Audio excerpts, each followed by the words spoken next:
Assalamualaikum warahmatullahi wabarakatuh. Selamat pagi pendengar. Jumpa lagi bersama kami di Dialog Luar Studio Pro 1 RRI Fakfak. Saat ini kami berada di Kampung Onim Jaya, Distrik Bomberai, dengan topik yang kami angkat yaitu penanganan stunting di Distrik Bomberai. Pendengar, kita ketahui bersama stunting adalah kondisi gagal tumbuh pada anak balita akibat kekurangan gizi kronis. Ya, terutama selama 1000 hari pertama kehidupan, mulai dari masa kehamilan hingga anak berusia 2 tahun. Anak yang mengalami stunting ya memiliki tinggi badan yang lebih pendek dari standar usianya dan memiliki resiko mengalami keterlambatan perkembangan kognitif serta kesehatan yang buruk di masa depan. Stunting disebabkan oleh beberapa faktor, termasuk kurangnya asupan gizi, infeksi berulang, dan praktik pengasuhan yang tidak memadai. Pencegahan stunting penting karena dampaknya dapat bersifat permanen dan mempengaruhi kualitas hidup anak seumur hidupnya. Ya, pada kesempatan pagi ini saya sudah bersama dengan Kepala Puskesmas Distrik Bomberai, ada Bapak Abdul Aziz Al-Zubaidi, SGZ. Assalamualaikum, selamat pagi Pak. Waalaikumsalam warahmatullahi wabarakatuh. Selamat pagi. Pagi juga. Gimana kabarnya hari ini Pak? Alhamdulillah baik.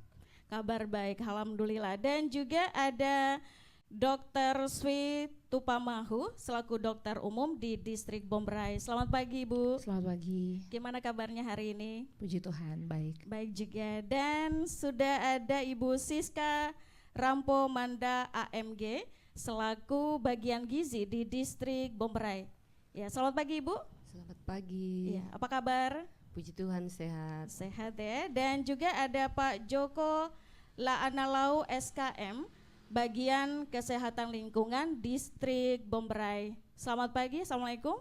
Waalaikumsalam, selamat pagi. Iya, apa kabar Pak? Alhamdulillah baik. Sehat ya Pak Sehat. ya? Oke, masih semangat bersama Masih, kita? Oke. Juga ada Ibu Sugiyarti selaku kader Posyandu Bayi Balita, ini perwakilan dari Kampung Pinang Agung. Assalamualaikum. Waalaikumsalam. Iya, apa kabar? Baik. Kabar baik. Tadi perjalanannya bagaimana?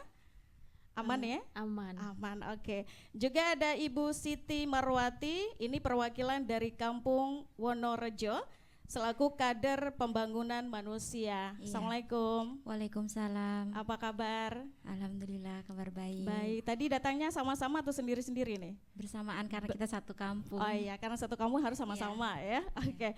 Baik. Saya langsung saja ke Kepala Puskesmas Distrik Bomberai, Pak. Mungkin bisa dijelaskan nih apa saja faktor utama yang mungkin menyebabkan stunting di Distrik Bomberai, ya terutama di daerah ini seperti apa? Baik, terima kasih. Faktor penyebab stunting ini banyak sekali. Dari tadi sudah kita sama-sama dengar, dari faktor keturunan juga bisa menyebabkan stunting. Baik. Kalau pendek berarti bisa menyebabkan. Jadi asupan gizi itu yang lebih utama. Baik. Jadi masa 1000 hari kehidupan itu yang kita, jadi kita selama ini harus kita memperhatikan waktu masa remajanya, kita harus betul-betul memperhatikan hal itu. Baik. Baik, itu untuk sementara. Iya. Ibu dokter mungkin bisa ditambahkan terkait dengan faktor utama nih penyebab stunting yang menjadi kegiatan ataupun saat ini lagi gencar-gencarnya untuk mengatasi stunting di seluruh Indonesia, khususnya di Kabupaten Fafak dan juga di Distrik Bomberai ini. Silakan Dok. Iya, terima kasih. Untuk faktor utama mungkin selama ini yang boleh saya lihat di Distrik Bomberai, memang seperti yang tadi sudah sampaikan Pak Kepala Puskesmas ya, asupan nutrisinya yang mungkin agak kurang, ditambah lagi dari sejak masa kehamilannya ibunya, mungkin dari ibu hamilnya sendiri yang memang dengan ada kekurangan energi kronis yang menyebabkan janin selama dalam kandungan itu perkembangannya sampai pada yang tadi seperti disampaikan di awal, sampai pada 1000 hari pertama kehidupannya itu akhirnya menyebabkan dia jadi gagal tumbuh. Jadi kalau kita tarik itu sebenarnya bisa lebih ke belakang lagi, bahkan di kami juga banyak remaja-remaja yang anemia. Itu semua bisa menyebabkan ujung-ujungnya jadi anak lahir ditambah lagi dengan asupan yang kurang dalam kandungannya, sejak dalam kandungan pun asupan gizinya dari ibunya kurang, bahkan dari ibunya masih remaja pun kurang. Akhirnya waktu bayi lahir bisa risiko untuk terjadinya stunting menjadi meningkat. Berarti Seperti banyak begitu. sekali ya faktor-faktor penyebab dari stunting ini ya. Banyak, sangat luas. Jadi tidak hanya karena satu aspek atau satu penyebab, tapi memang banyak. Oke, saya ke Ibu Siska. Ibu Siska, seperti apa sih data yang ada di Distrik Bombray ini terkait dengan stunting ini, Bu? Oke, terima kasih. Data untuk kami Puskesmas Bombray, data stunting ada 33 anak. Oke, Ya, banyak yang juga ya. kami tangani 30. Itu khusus untuk distrik Khusus Bombray? distrik Bombray ada 33. Oke. Untuk penanganan pemberian PMT-nya tetap kami masukkan distrik Bombray, distrik Tomage, puskesmas Tomage. Oke, masih Ya, mencakup juga masih ya? ya, karena memang wilayahnya sudah terpisah, tetapi pendanaannya kami memang masih dari puskesmas Bombray. Jadi kami masih tetap memberikan intervensi seperti pemberian PMT, baik itu dari puskesmas ataupun dari provinsi seperti biskuit dan susu. Oke, itu untuk saat ini yang dilakukan ya? Oke, baik, saya ke Pak Joko. Pak, mungkin bisa dijelaskan juga ya, mungkin bisa ditanggapi juga terkait dengan faktor ini, apalagi di bagian lingkungan ini juga menjadi salah satu faktor utama yang mungkin bisa mencegah stunting. Nah, hal-hal apa saja atau mungkin upaya apa saja yang dilakukan dari Puskesmas Distrik Bombray khususnya di bidang kesehatan lingkungan menanggapi hal ini, silakan. Baik, terima kasih. Upaya untuk mencegah stunting bagi kesehatan lingkungan adalah dengan melakukan perilaku pola hidup sehat. Oke. Seperti Misalnya? Mencuci tangan setelah buang air, terus stop buang air besar sembarangan, seperti itu. Oke, jadi tuh ada edukasi juga ya Pak ya?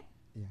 Oke, saya ke Ibu Sugiyarti nih selaku kader Posyandu Bayi Balita ya. Nah, kita lihat banyak sekali nih faktor-faktor yang tadi sudah dijelaskan oleh Ibu Dokter dari Kepala Puskesmas juga.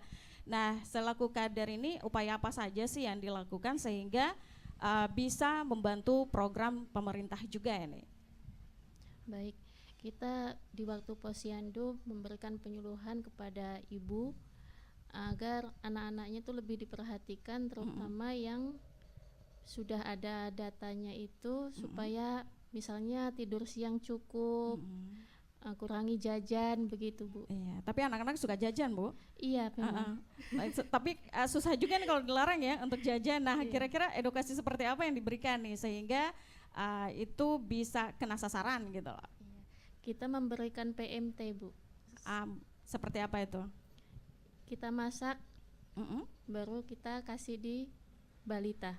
Oke, berarti yang memang tadi sudah dikategorikan mungkin masuk dalam standar stunting gitu ya? Iya. Oke, saya ke Ibu Siti. Ibu Siti, bagaimana Ibu Siti? Apakah sama, ada beda juga seperti apa? Sama Ibu, kita juga kasih PMT buat anak stunting. Baik, ada edukasi seperti apa yang dilakukan nih? Edukasinya yaitu kita arahkan kepada ibu bayi balita agar anak-anaknya untuk mengurangi makan makanan seperti snack-snack begitu, supaya kita lebih ke makanan utama, makanan pokok yang bergizi. Oke, baik, saya ke Kepala Distrik Puskesmas juga nih. Mungkin bagaimana peran pemerintah dalam upaya penanganan stunting di Distrik Bombray ini? Terima kasih.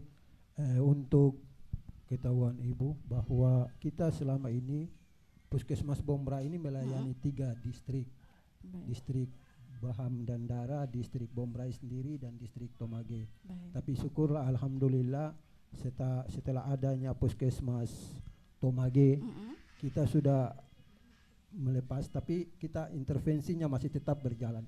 PMT kita berikan. Alhamdulillah kepala kampung punya antusias sekali untuk menangani stunting ini, karena yang telah dicanamkan oleh pemerintah bahwa harus 14% dicapai untuk pada tahun ini, sehingga kita berusaha sedemikian rupa. Alhamdulillah kita juga pada Bombray sendiri itu sudah masuk di 18%. Data-datanya nanti Ibu Siska akan menyampaikan itu semua. Jadi saya berharap untuk semua kepala kampung supaya untuk menangani stunting ini bukan kita kesehatan saja yang punya peran. Iya. Semua instansi terkait punya peran. Jadi ada dari PU, ada dari ini, semua itu punya peran untuk menurunkan angka stunting ini. Demikian Ibu. Baik, saya ke Ibu Dokter. Ini strategi utama yang digunakan nih untuk mencegah stunting pada anak-anak di bawah usia 5 tahun. Seperti apa strategi yang sudah disiapkan nih, khususnya untuk anak-anak di bawah usia 5 tahun? Silakan, Dok. Iya, terima kasih untuk seperti tadi yang sudah dijelaskan oleh Pak Kapus ya, kalau untuk penanganan atau bukan hanya penanganan ya, kita sebenarnya sekarang lebih kepada pencegahan. Jadi bagaimana mencegah supaya anak-anak yang lahir itu nanti itu tidak stunting lagi. Karena kalau untuk penanganan stunting itu, apalagi kalau kita temukan sudah lebih dari usia 2 tahun, sudah lebih dari 1000 hari pertama kehidupan, itu memang agak sulit kita untuk. Jadi memang ini kita sekarang fokus kita lebih kepada bagaimana untuk mencegah supaya anak yang lahir itu dia tidak stunting. Nah, caranya gimana yang kami bisa lakukan? Selama ini kami di Puskesmas Bombray melakukan program-program yang memang turunan dari Dinas Kesehatan, turunan dari Kementerian Kesehatan. Mulai dari itu dia tadi seperti yang saya bilang, mulai dari sejak seorang ibu itu dari masa remaja. Dari sejak dia masa remaja kita sudah memberikan tablet tambah darah kepada remaja-remaja putri, ya, khusus remaja putri. Karena kalau asupan tablet tambah darahnya diberikan dengan baik, asupan gizinya baik, maka mudah-mudahan pada saat dia hamil, kehamilannya juga akan berjalan dengan baik, anaknya juga akan lahir baik, seperti begitu. Kemudian untuk ibu-ibu hamil itu kami rutin melakukan pemeriksaan. Kami rutin melakukan pemeriksaan ANC, namanya antenatal care, itu pada ibu-ibu hamil selama sejak dari ketahuan hamil sampai kami dampingi sampai pada saat melahirkan, seperti begitu. Itu pun kalau seandainya dalam pemeriksaan kami selama ANC didapatkan mungkin ada tanda-tanda ibunya kurang energi kronis ataukah ibunya anemia, maka akan langsung kami berikan penanganan, dengan pemberian apa? Pemberian PMT. Jadi PMT juga bukan hanya pada bayi balita, pada ibu-ibu hamil pun mendapatkan PMT karena tidak menunggu sampai nanti anaknya lahir stunting baru ditangani, enggak. Jadi kita sudah melakukan penanganan dari awal. Kemudian pada saat bayi lahir pun melahirkannya harus di fasilitas kesehatan dan ditangani juga oleh tenaga kesehatan. Tidak bisa lagi melahirkan di rumah, ditolong oleh dukun seperti gitu ya. Kalau zaman-zaman dulu kan masih boleh seperti begitu. Ya? Tapi kalau sekarang dukun itu menjadi mitra kami. Jadi tapi boleh bermitra dengan kami, tapi penanganan persalinannya tetap harus di fasilitas kesehatan dan ditangani oleh tenaga kesehatan. Kemudian setelah bayinya lahir pun akan kami pantau, akan kami pantau terus dan kami arahkan untuk bagaimana untuk mengikuti posyandu, setiap bulan, karena dari situlah kami bisa memantau tumbuh kembangnya. Kalau pada saat dalam pemantauan didapatkan kita mulai waspada, apakah tinggi badannya mulai seperti tadi ya, pengertian stunting kan anaknya perawakannya pendek gitu, perawakan, kalau kenaikan berat badannya tidak adekuat, ditambah dengan tinggi badannya juga kenaikannya tidak sesuai dengan yang kita harapkan. Nah, itu kita sudah mulai melakukan intervensi. Jadi bagaimana kami berusaha untuk bukan lagi penanganan tapi bagaimana pencegahan.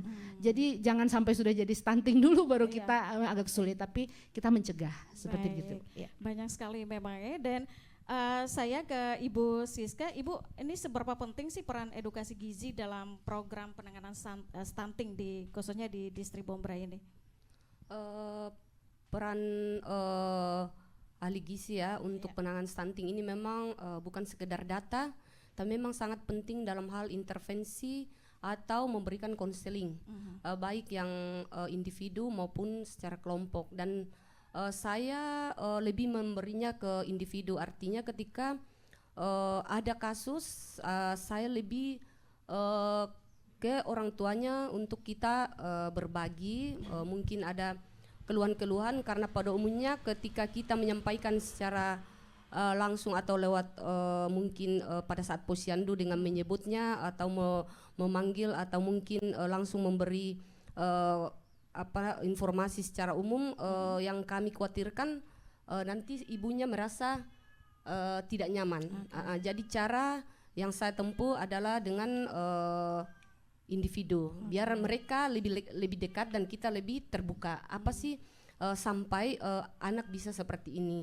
Jadi memang pintar-pintar untuk menggali permasalahan, menggali seperti apa permasalahan orang tua, sehingga kita tidak mentok, oh ternyata anaknya seperti ini karena ini, tetapi ada faktor yang memang penyebab yang paling utama. Jadi memang betul intervensi gizi sangat penting di dalam proses penanganan stunting. Ada edukasi juga terkait dengan bagaimana menyediakan makanan bergizi untuk keluarga atau seperti apa gitu? Penting juga ya untuk penanganan pemberian makanan keluarga ya untuk balita, karena ya sebenarnya itu yang paling penting di situ makanan keluarga. Makanan keluarga ya, yaitu seperti porsi frekuensinya ya tetap harus 3x1. Sedangkan pada umumnya orang-orang tua bayi balita itu tidak memahami bahwa makanan untuk bayi balita itu, bahkan orang awam ya, kita orang dewasa itu tetap harus 3x1 ditambah dengan selingan ya, untuk memenuhi kebutuhan bagi balitanya. Sehingga porsi ketika kita sudah sampaikan bahwa ini harus 3x1 dengan jumlah sesuai usianya juga, dia akan bisa memperbaiki baik itu proses baik itu berat badan maupun tinggi badan, sehingga kita bisa lihat di posyandu pada saat penimbangan. Baik, saya ke Ibu Dokter, Bu, ini apa saja tantangan terbesar dalam mengurangi angka stunting di komunitas tertentu nih? Silakan. Oke, tantangan terbesar ya kami di Puskesmas itu bagaimana untuk pengawasannya. Pengawasan gini, selama ini kan kita banyak sekali PMT, kita memberikan dananya itu turunan dari kementerian itu besar sekali, dana untuk penanganan stunting ini dalam hal pemberian PMT. Nah, yang menjadi masalahnya yaitu kami itu sulit sekali dalam pengawasan untuk pemberian PMT itu, karena pada kenyataannya kami di lapangan selama ini memang dananya itu besar, tapi pada saat pemberiannya kadang-kadang itu memang tidak tepat sasaran. Karena apalagi kayak umpamanya kita sudah mendapatkan, tadi ya awal saya sampaikan bahwa memang kita lebih ke pencegahan, tapi kalau anak-anak yang memang sudah terindikasi stunting maka kita tetap melakukan penanganan, yaitu dengan pemberian PMT. Tapi yang menjadi masalah itu ketika kan pemberian PMT untuk PMT pemulihan untuk anak-anak yang memang sudah terindikasi stunting itu kan ada jangka waktu pemberiannya. Baik. Kalau dulu itu tahun lalu kita masih memberikan selama 90 hari, selama 3 bulan, setiap hari seperti yang tadi disampaikan oleh Ibu Kader, bahwa itu dimasakkan, di kadernya masak, mengantarkan kepada anak-anaknya, ya, yang anak-anak yang stunting. Tapi apakah akan kita duduk gitu nunggu lihat sampai dia selesai makan? Nah, kadang-kadang apalagi pada keluarga-keluarga tertentu yang memang anaknya banyak ya, atau memang dengan sosial ekonomi yang agak kurang, maka kita memberikan makanan, kalau kita pengawasannya, kita pemantauannya kurang, begitu pulang ya sudah satu keluarga makan. Apalagi untuk kami di wilayah kerja Puskesmas Bombray, tadi sampaikan Pak Kepala Puskesmas, 3 distrik, dan distrik yang agak sulit aksesnya yaitu distrik Tomage. Walaupun untuk pendataannya kita sudah berpisah kan, ada Puskesmas Tomage, tapi penanganannya, intervensinya masih di kami. Oke. Nah, kalau kita memberikan PMT utama daerah Otoweri, daerah Wamosan, daerah Selawir, sama Tomage yang memang akses ke sana tuh memang agak sulit. Memang kadang-kadang memang karena terkendala seperti begitu, kami ada beberapa memberikan bahan yang masih belum diolah. Dengan harapan keluarga yang mengolah dan memberikan. Tapi kalau tidak ada pemantauan, nah itu sulit. Yang mungkin kita berikan untuk 1 minggu, ternyata sampai di sana bisa 1 hari, bisa 1 hari habis karena jadi bukan makan untuk PMT anak yang stunting, tapi menjadi makanan keluarga. Jadi kendala kami yaitu untuk di pemantauan, akses, karena ada beberapa daerah yang memang aksesnya masih agak sulit, tapi dan kurangnya tidak lengkap pemerataan tenaga kesehatan di tiap-tiap kampung. Kalau ada tenaga kesehatan dari kami, umpamanya di pustu-pustu, mungkin akan gampang pemantauannya karena nakesnya kan tinggal di situ. Tapi untuk kampung-kampung tadi yang saya sampaikan itu tidak ada, tidak ada. Padahal dari pihak kami sudah menyampaikan permintaan untuk pemenuhan tenaga kesehatan di kampung-kampung, tapi memang sampai sekarang masih kosong. Mudah-mudahan kalau pengangkatan CPNS ini bisa mudah-mudahan harapannya bisa terisi sehingga pemantauan ini bisa berjalan dengan baik, karena kendalanya percuma dana keluar besar-besar kita belikan, tapi kalau tidak tepat sasaran saya rasa mubazir. Baik, saya ke Kepala Puskesmas, silakan Pak, mungkin bisa ditambahkan terkait dengan tantangan yang dihadapi. Tadi juga disampaikan oleh dokter begitu banyak sekali tantangannya. Nah, seperti apa nih dari Kepala Puskesmas melihatnya? Baik, terima kasih. Jadi memang sudah disampaikan oleh Ibu Dokter tadi, yang sangat berat itu memang pemberian PMT ini untuk masyarakat. Jadi kalau kita kasih bahan mentah, apa yang sudah disampaikan oleh Ibu Dokter tadi itu agak sulit.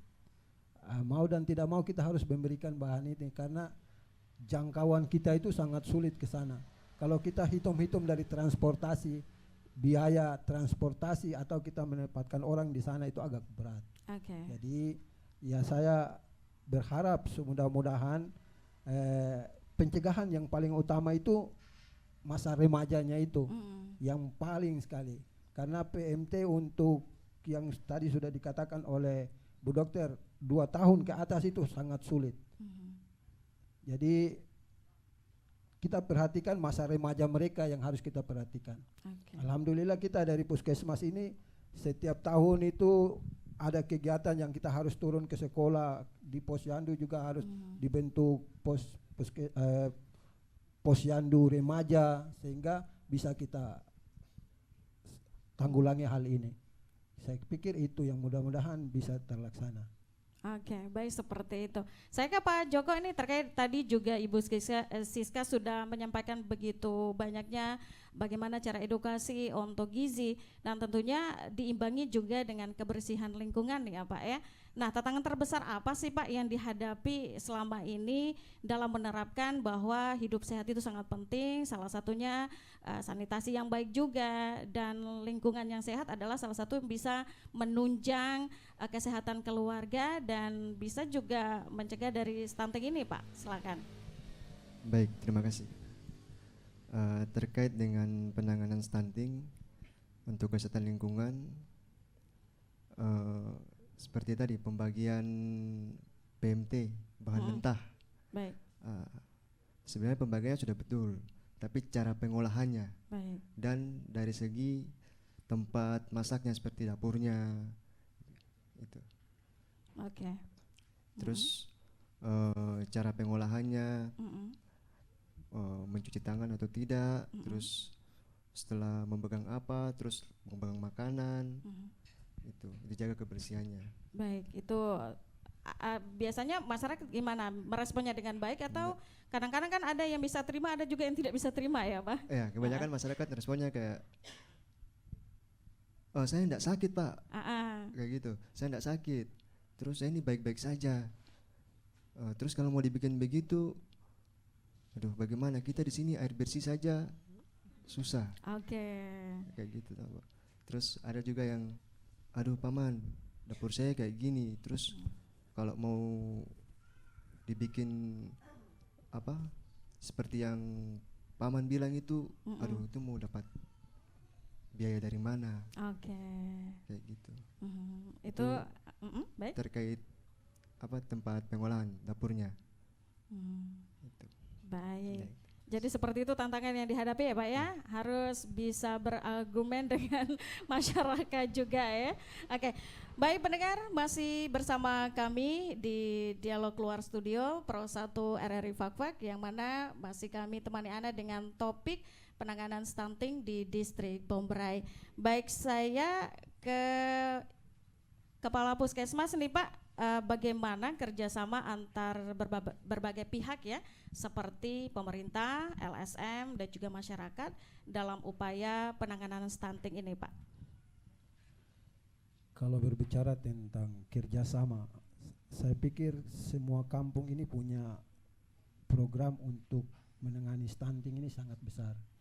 Nyatanya bahwa setiap kampung itu harus ada dana untuk penanggulangan stunting, baru bisa cair. Jadi setiap tahun itu kita remove stunting, sudah dicatat sedemikian rupa banyak sekali. Ini yang harus dilakukan di kampung, pembuatan WC. Tapi alhamdulillah saya mau tambah sedikit di sini melalui dialog ini. Mudah-mudahan dari dinas-dinas terkait juga dengar. Yang paling sulit di sini itu air bersih. Tolong mudah-mudahan melalui dialog ini mereka dengar air bersih itu sangat diutamakan di sini. Karena selama ini kita masyarakat gunakan air hujan untuk konsumsi. Jadi air bersih sangat sulit. Padahal kita sudah ada banyak sebenarnya mata air yang harus bisa dialiri untuk masyarakat. Mudah-mudahan melalui dialog ini mereka dengar dan mungkin program bisa turun ke sini dan diadakan air bersih. Sehingga masyarakat tidak mengkonsumsi air hujan lagi. Saya pikir itu. Baik, saya ke Ibu Sugiyarti sebagai kader.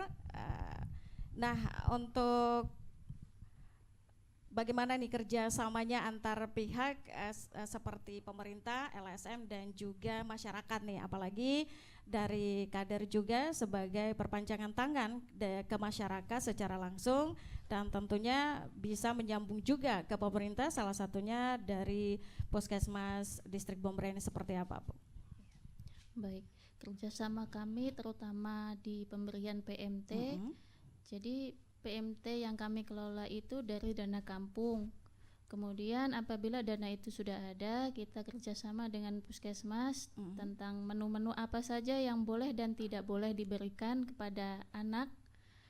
Setelah itu kita lakukan masak dan kita panggil anak tersebut makan di tempat. Oke, seperti itu ya. Iya. Baik, silakan Ibu Siti, mungkin ada yang ditambahkan? Iya baik, sama dengan kita juga. Kita juga mendapatkan dana dari kampung untuk PMT stunting.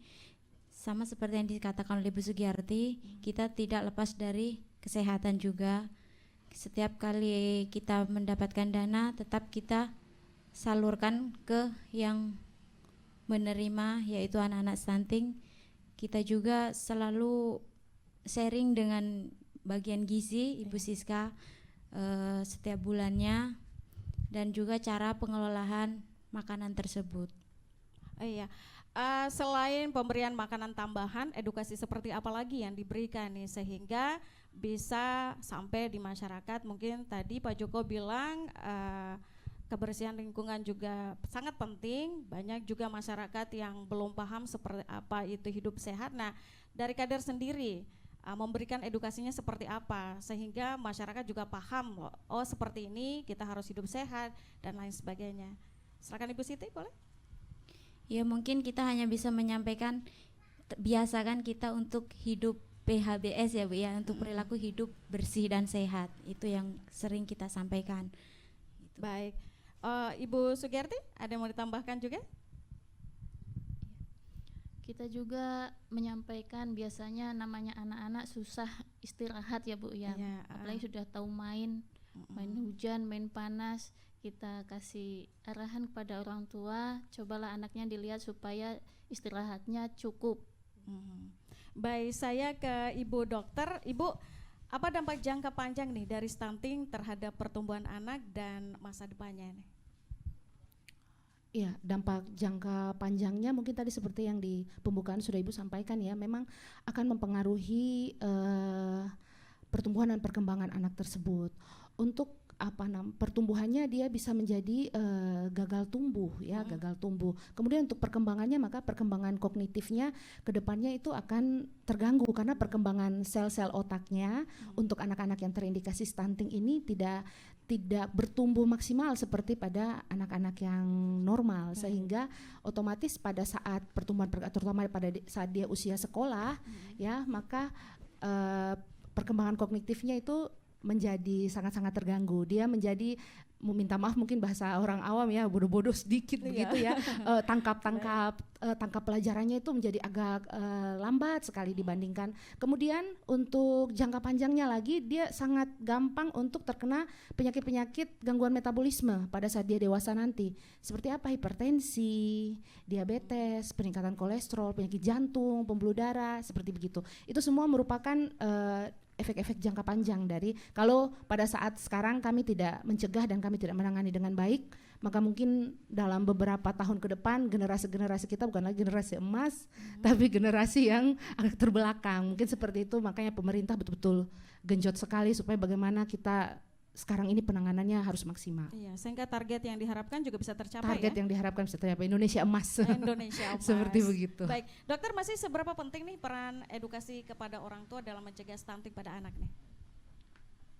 Oh, untuk edukasi kepada orang tua menurut saya sangat memegang peranan yang paling penting, karena kami petugas kesehatan, para kader, semuanya itu kita hanya bersinggungan dengan anaknya mungkin 1 bulan 1 kali pada saat posyandu ataukah pada saat kami memantau, tapi yang setiap hari 1 kali 24 jam kan orang tua.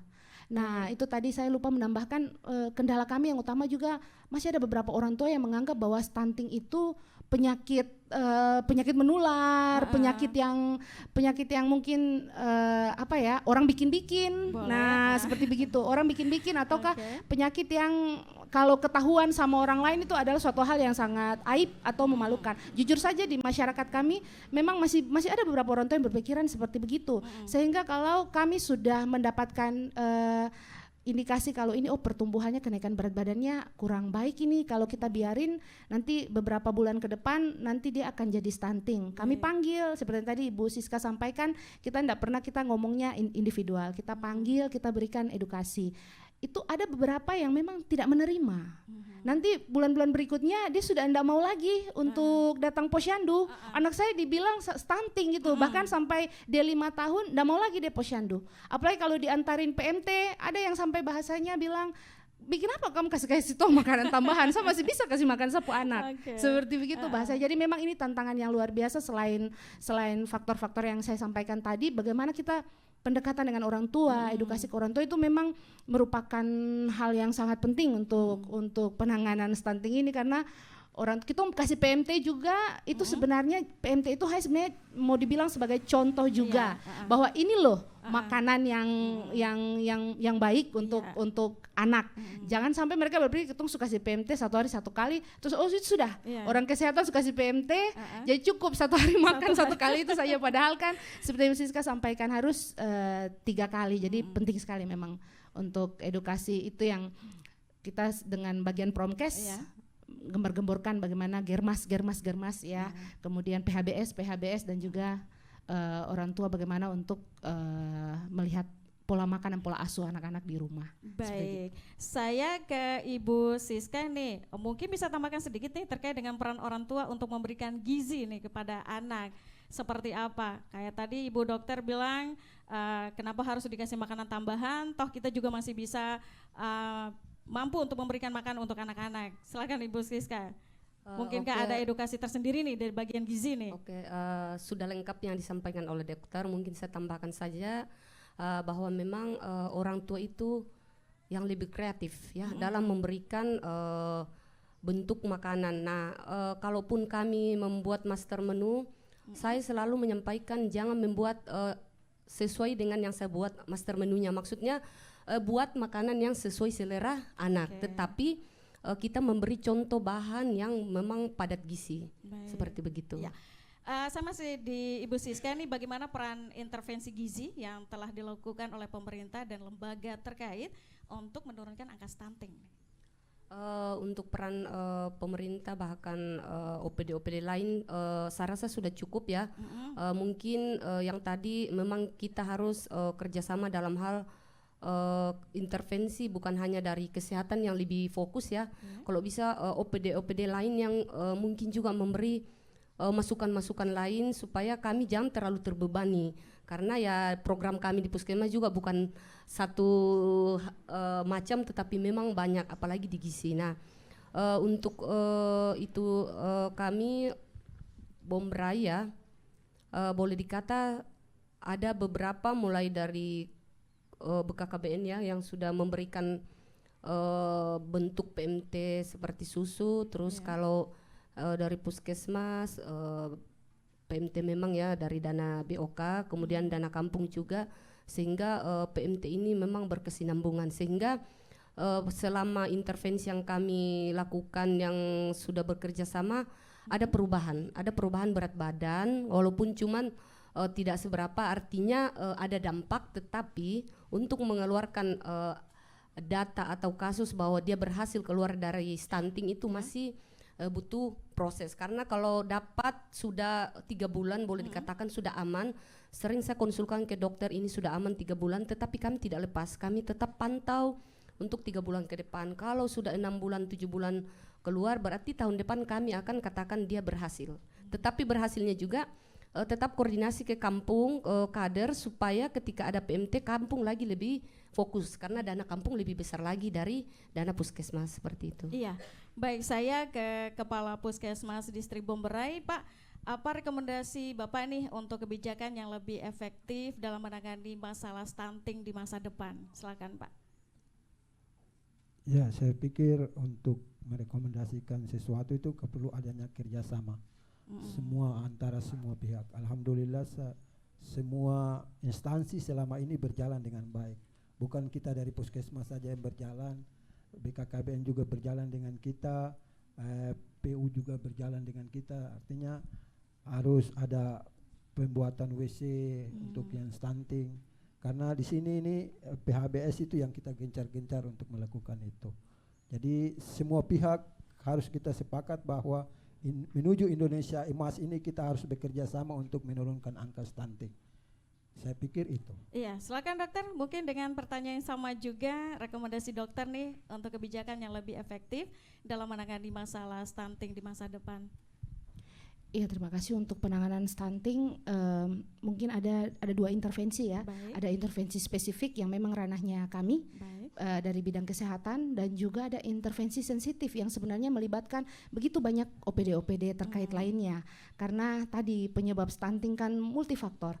Dari mulai yang untuk wilayah kerja Bombray ada satu catatan penting terkait juga dengan BPJS. Baik. Jujur saja, karena masih banyak sebenarnya warga Bombray yang memang warga Bombray dari lama tapi tidak punya BPJS, sehingga pada penanganan selanjutnya yang melibatkan konsulen atau dokter-dokter spesialis kan kami harus merujuk ke itu juga menjadi kendala. Orang tua menjadi agak aduh bagaimana ya biaya dan segala macam.